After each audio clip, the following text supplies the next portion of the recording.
Oke, aku ikut stage videonya ya, gitu. Aku mau menanggapi juga soal ini kisruhnya tentang pemerasan-pemerasan itu, dan akhirnya aku lihat dari beberapa video bahwa si NM udah ditetapkan sebagai tersangka gitu atas pemerasan itu dan pencemaran nama baik atau apalah gitu ya. Tapi aku melihat dari kasusnya gini ya guys ya. Ya karena memang kubu mereka ini sudah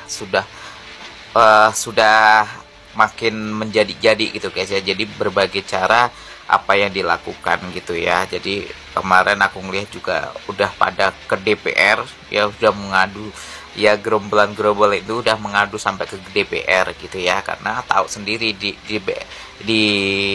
situ ya ada indikasi lah, ada indikasi si kuyang-kuyang ya, si kuyang-kuyang itu kan ternyata orang yang membela mafia-mafia ini gitu ya.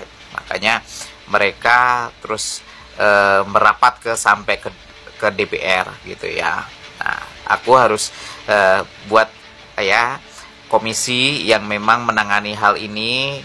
Tolong ya, ini surat terbuka buat kalian semua gitu ya, biar jangan akhirnya ada ya miss gitu ya, ada kepentingan-kepentingan yang memang dibuat oleh oknum-oknum gitu ya.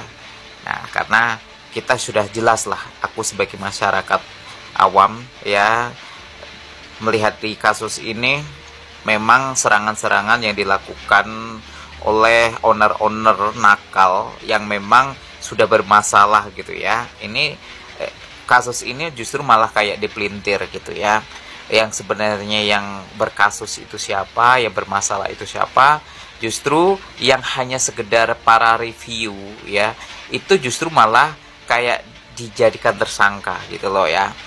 Justru yang sebenarnya di sini ada kejahatan, indikasi mafia, justru malah kayak diabaikan, malah jujur ada indikasi dugaan malah dilindungi gitu ya. Justru seharusnya kan yang dibahas ini dulu gitu ya. Sebenarnya kalau sudah ditemukan kayak ada kasus-kasus, seharusnya memang di kasus-kasus ini dulu yang ditangani, baru para review.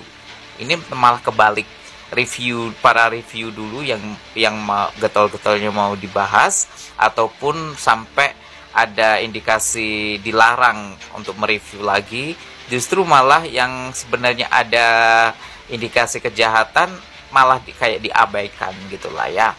Nah, terlepas dari situ aku mau bahas soal pemerasan ini ya. Ini sesuai dengan pengetahuan aku aja gitu ya. Ya. Kenapa pada saat itu ada penggerebekan atau penyitaan handphone miliknya Mael gitu ya? Karena memang di situ ada kerahasiaan yang akan terungkap gitu loh guys ya. Nah, makanya jalan satu-satunya sama pihak sana gitu untuk mengamankan barang bukti gitu ya. Karena barang bukti itu ada di HP-nya Mael gitu ya. Makanya terus terjadi ada pelaporan ini. Coba kalau seandainya nggak ada penggeledahan ataupun penyitaan dari HP-nya Mael, mungkin untuk pelaporan ini akan kesusahan, karena bukti-bukti itu ataupun chat-chat itu ada di HP-nya Mael. Makanya bagaimana cara, indikasinya adalah menghilangkan tanda bukti gitu ya. Tanda bukti itu ya jalan satunya ya adalah HP Mael itu disita gitu loh. Makanya kemarin ada penggerbekan, makanya ini harus diusut juga gitu ya. Siapa tahu ada oknum-oknum yang main di situ gitu ya. Makanya terus pada saat penyitaan ini terus adanya laporan, nah gitu. Karena apa, kalau laporan semacam ini kan pasti akan dilihat dari chat-chatnya, ada ada transaksi enggak gitu loh. Nah, semacam itu, ada bukti-buktinya di situ enggak gitu. Makanya memudahkan gitu ya. Makanya kalau seandainya ada keterlibatan ke CNM gitu, ya CNM ini memang orang yang berpengaruh guys gitu loh. Jujur aja gitu ya, aku bilang apa yang dia omong itu pasti viral gitu loh, pasti didengar netizen gitu loh. Makanya kekhawatiran di pihak sana ya, Itu makanya kayak ada indikasi dilibatkanlah si NM ini. Padahal dari kasus ini sebenarnya NM itu orang yang dicari oleh orang sebelah gitu loh. Nah, dengan cara dia menghubungi si Mael gitu. Entah itu ceritanya seperti apa, terus terjadi kayak pemerasan, itu dikait-kaitkan, padahal si NM ini tenang-tenang gitu, nggak mau tahu, ibaratnya semacam itu ya. Makanya yang memohon-mohon itu pihak sana gitu ke Mael untuk bisa ya setidaknya bisa menghubungi si NM itu, karena NM ini memang benar-benar berpengaruh. Dan setahu dari kubu sana, NM ini juga kenal si Doktif, padahal perkenalan mereka ya antara NM sama Doktif itu dari kubu sana juga gitu sebenarnya gitu ya, karena tahu si NM ini di kasus ini adalah nggak berpihak kemana-mana gitu ya sebenarnya, ataupun ya akhirnya Doktif juga kenal lah sama si NM itu gitu ya, nggak ada indikasi apapun sebenarnya, tapi kubu sana itu mengait-ngaitkan gitu loh, yang mereview siapa, terus yang dicari siapa, kan semacam itu ya. Karena apa? Karena NM ini punya pengaruh besar gitu ya, itu apa yang dia omong itu bakal viral gitu. Dan kubu sana juga melihat si NM itu juga kenal sama Doktif gitu, makanya dipelintir-pelintir lah gitu ya. Makanya di kasus ini pemerasan ini sebenarnya letaknya pada si HP-nya si Mael sebenarnya gitu, karena banyak bukti-bukti yang jadi bukti gitu loh. Siapa tahu kubu sana ketakutan atau mau menghilangkan tanda bukti chat itu. Kalau udah itu mungkin bisa jadi dugaan dihapus atau apa. Jadi itu sudah menghilangkan bukti gitu loh guys ya. Nah, untuk melaporkan si Mael ataupun NM itu mudah gitu loh. Karena apa? Bukti transferan mungkin nggak ada, atau bukti-bukti chat yang pembicaraan itu seperti apa hilang gitu loh guys ya.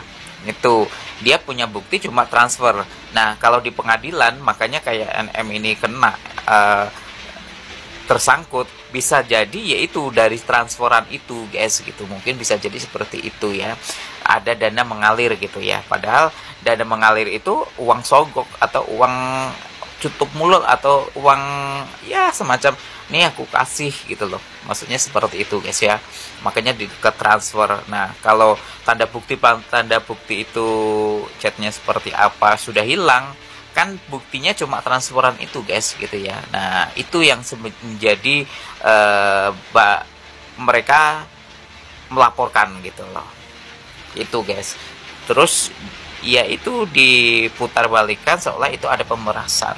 Tapi kalau melihat dari chatnya, mungkin ya dari chat yang punya Mael, HP-nya Mael, mungkin bukan pemerasan, penyogokan, bisa jadi seperti itu guys ya. Makanya kasus ini benar-benar harus ya itu tadi guys, harus aku yakin si NM itu punya bukti lain lah untuk melawan gitu guys ya.